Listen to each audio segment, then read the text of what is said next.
Welcome back, ladies and gentlemen. This is Knack. We do have live tournament action coming at you right now. It is going to be on GSL's Antigua. Mystic and Hectic now are going to be battling it out. Zerg versus Protoss, and we do have Windy on the line with us. Windy, how you doing, brother?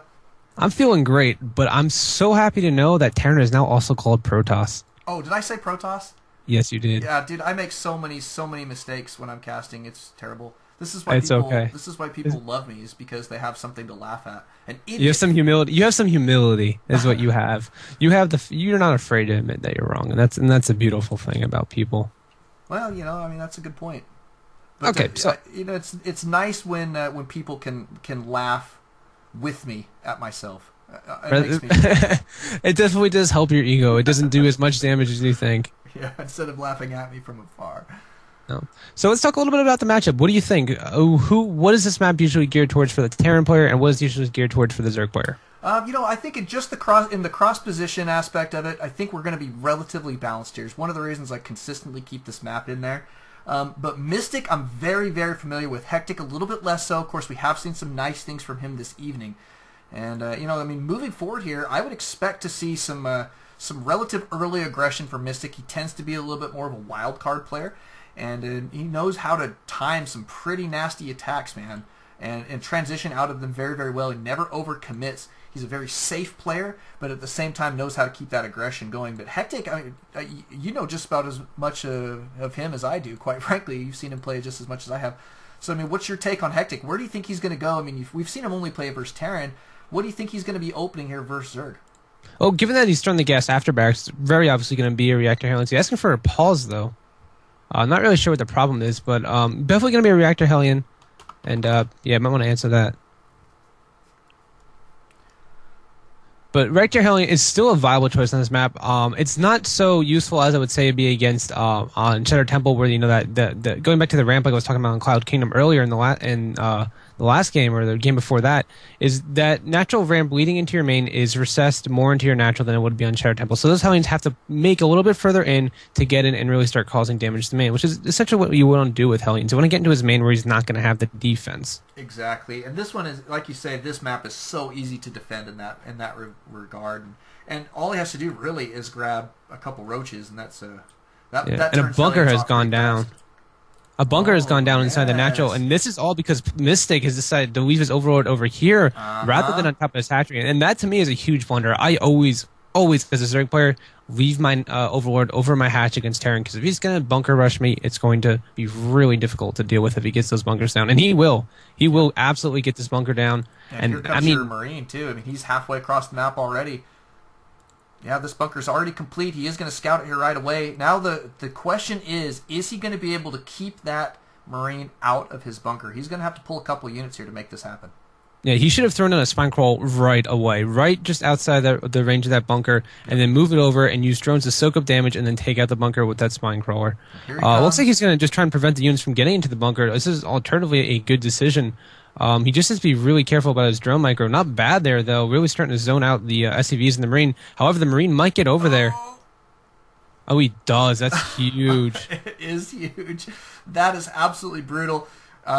This could potentially force us to go transition here back to one base for Mystic. In fact, I think usually your best play here in a best of one tournament scenario is for you to go ahead and sack that hatchery. Go build yourself, bust. Yeah, Baneling bust, and go either build yourself a new second base, or I don't know. I mean, yeah, or just go for a one base play, like you're saying, Baneling bust. But I don't know. We'll see how he's going to proceed from here. He does have a spine crawler going down, and here comes your Queen and Zerglings, but a second bunker going down, and this is going to be difficult to hold off. Yeah, the Zerglings won't be able to get the rest. I don't think the hatch will go down. He will be able to clean up this bunker, and he's forced a lot of lings, though. If you're working at the lurker count, it's 16 to 21 workers.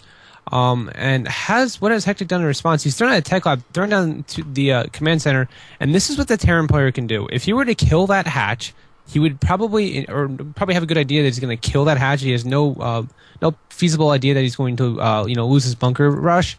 He can, instead of expanding behind it like you usually do with a bunker rush and Hellion expand, elect to go for a one base counter to that Baneling bust that would be inevitably coming up. Oh, that's really smart. Yeah, that's a great point. And I'm going to talk about that position here for Hectic. he can do anything he wants at this point. He can now start planning out his timing attacks. And this is what we were getting back into earlier this evening, where it's about driving the game.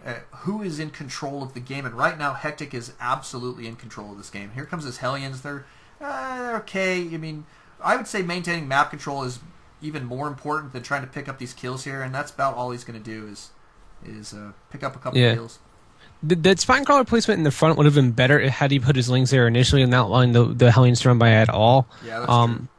Granted, I think the Terran player should have just said screw the lings and just run up into the main and try to do drone roasting there, because that's going to force a bit more of a reaction out of the Zerg player. You can see that more lings are even being made because he's like, well, I lost all those lings, now I have to have something to defend against something else. Right, and I absolutely agree with this, and for another reason too, just because of who this player is that he's dealing with. Mystic, look at his drone count already. He's up to 32. He's starting to he's almost in the lead now if you take out the mule equation there.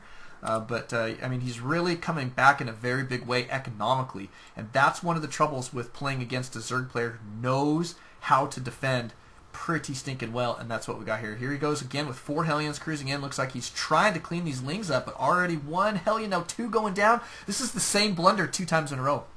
Yeah, and he has 3 queens out as well, and his creep search is phenomenal between his bases. It's even expanding out to his 3rd already.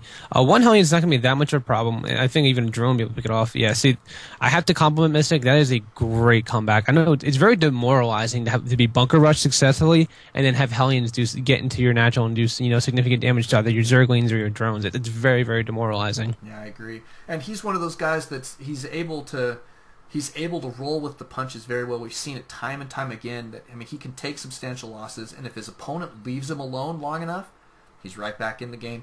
And now, I mean, here he's sitting on a macro hatch off 2 base, and his opponent Hectic just barely getting this expansion out and running here at the 9.5 minute mark, so a little bit late in some regards here. He spent a lot of time trying to make those Hellions work.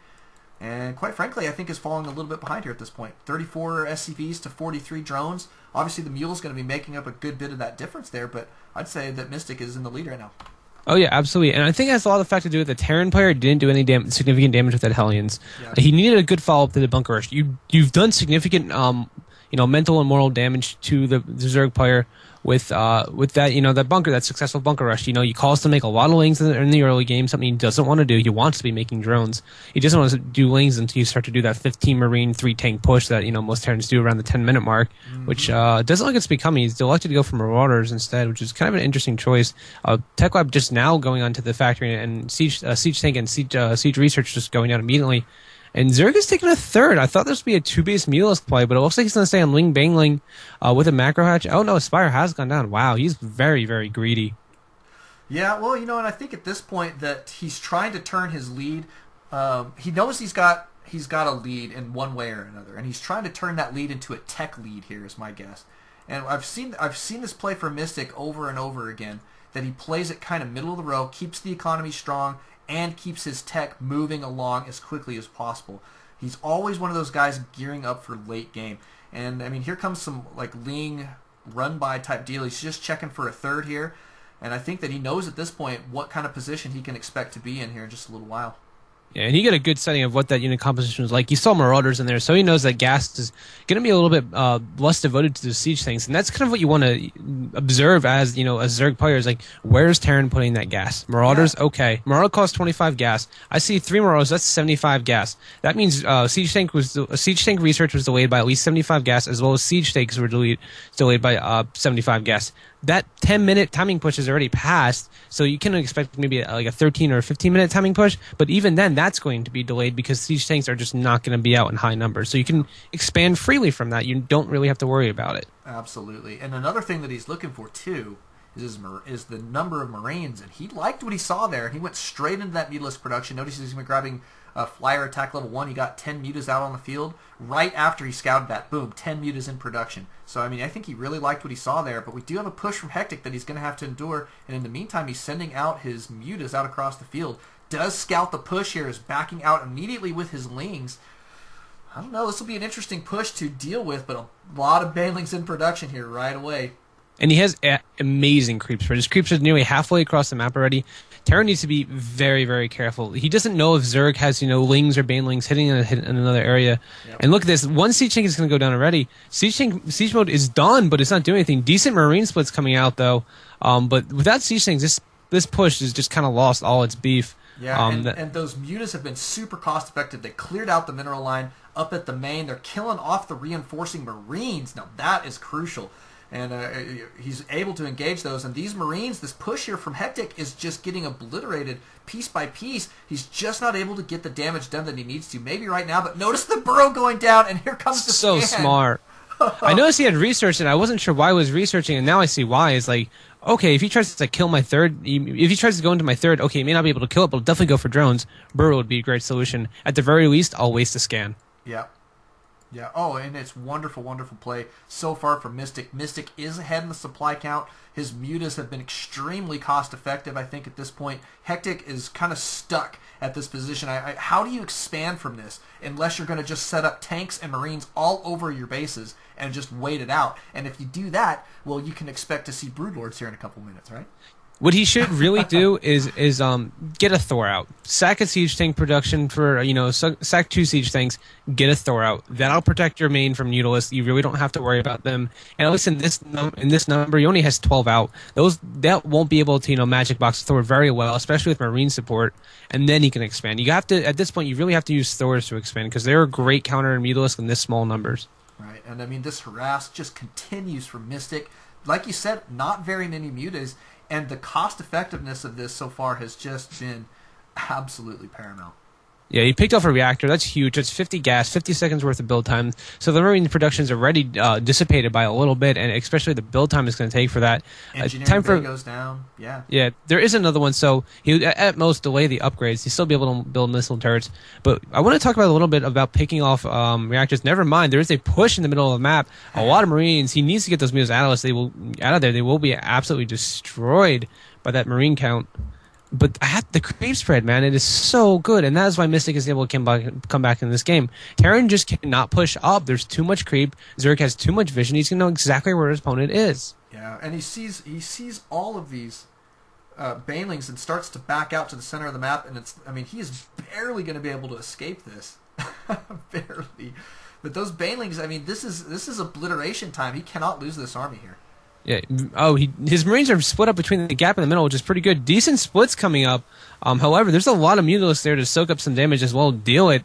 Wow. Look how many Banelings lived through that. He obliterated all those Marines, and now we're stuck with this second patch here in the back. But oh man. Okay, tell us a little bit about killing off a reactor while we do endure this. Yeah. Oh man, right. There's a drop going on from the main. They may be able to pick off a siege tank, a SCV in there as well. I don't know. But a Baneling goes off and that cleans it up really quick. Did he kill a lot of workers there? He did manage to pick off 10 workers, I believe, in that attack. Yeah, a couple there. Yeah, he's pulled them into the natural, so it's still 73 workers. So Zerg is pretty much at that optimal drone count, where at this point it's just all units all the time, as well as upgrades. But going back to the reactor thing, oh man, another Marine push coming out. It's so hard to go back to that one little thing. But it's so crucial to discuss. Let's see what the Terran player does. He really needs to clear out this creep. He needs to scan, clear out the creep, and just hold that central watchtower of the siege tank. And just be really, really, really aware of what his opponent doing. I would say even a sensor tower or two would probably do the Zerg the Terran player a lot of benefit. However, there's an engagement coming up. Banelings and Zerglings doing the work on these Marines.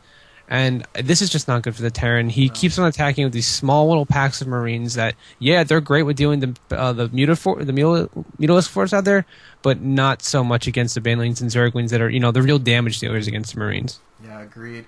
And the worst part about it is he can't even evacuate those medevacs after he's done with those pushes. They just go down to the mutas because Mystic is keeping his army together and staying active with these mutas at the same time. Oh, yeah. Looks like Mystic is coming into the main. Now, I love it when Zergs get aggressive like this. Like you said, he was a very aggressive player. Not a lot of Zerg players are willing to, just poke right up into the main. And I think, like I said, a Thor coming out right now would really help out the Terran player. Just really, truly help him out. Yeah, I agree. Oh, he's lifting his orbital. Where is he going with it? Is he going to? Oh, he's going to the gold. He's getting desperate. Yeah, well, he's not going to be super happy about that. This is going to be a very difficult there's Banelings. position. There's Banelings burrowed at the front. Oh my god. Oh my god. Oh my god. Oh my god. Yes, yes, yes. Oh, man. Oh god, dude, you have no idea how gratifying that is. Yeah, that's a pretty substantial loss here for Hectic, and looks like this orbital command is on fire. The rest of these forces going down, and there's your GG. Yeah. All right, now that the game's over, I will talk about that reactor a little bit. Yeah, let's hear that real quick. We'll keep it in the video, too. Yeah, reactor takes 50 seconds to build, as well as 50 minerals and 50 gas. Looking at it that way, that means 2 Marines could be produced while that reactor's building. 4 Marines could be produced while that reactor's building, because you would be able to produce 4 Marines out of in 50 seconds. Right, gotcha. On top of that, 50 gas, that's half a siege tank. Secondly, you pretty much delayed about 8 to 10 Marines by killing off 1 reactor in a 2-minute timing window. That's huge. That's 10 less Marines he's going to have in his base defend against Mutalisk. That's 10 less Marines he's going to have in his next push. It's either going to be less Marines in the next push, or it's going to be the same amount of Marines in a later push, in which case you're going to have enough army to deal with it. So never discount the effectiveness of picking off reactors with your Mutalisk, and especially if you can get more than 1 reactor, and especially if you get them on barracks. Tech labs, not so much. They're a little they take less time to build, and they only cost 25 gas. And granted, they only produce 1 unit at a time, so their cost not nearly as much. Well, but of course, once they get the upgrades out, then the only reason they need them is if they're going to be producing their their Marauders, which generally speaking, in this position, they're going to be transitioning out of anyway. Yes, absolutely. Well, that's great. Thank you guys again for coming out. Thanks so much to Wendy for coming out and casting with me tonight. He's got some phenomenal insight. And we're hoping that we can get this guy to come back and cast a little bit more for us here for ALT-Stracraft. So everybody out there on the live stream, give it up for him out there on YouTube. Give him some feedback and let me know if you guys want to see this guy come back. Absolutely like to do that. But don't alt-tab. Always ALT-Stracraft. We'll see you guys in our next game.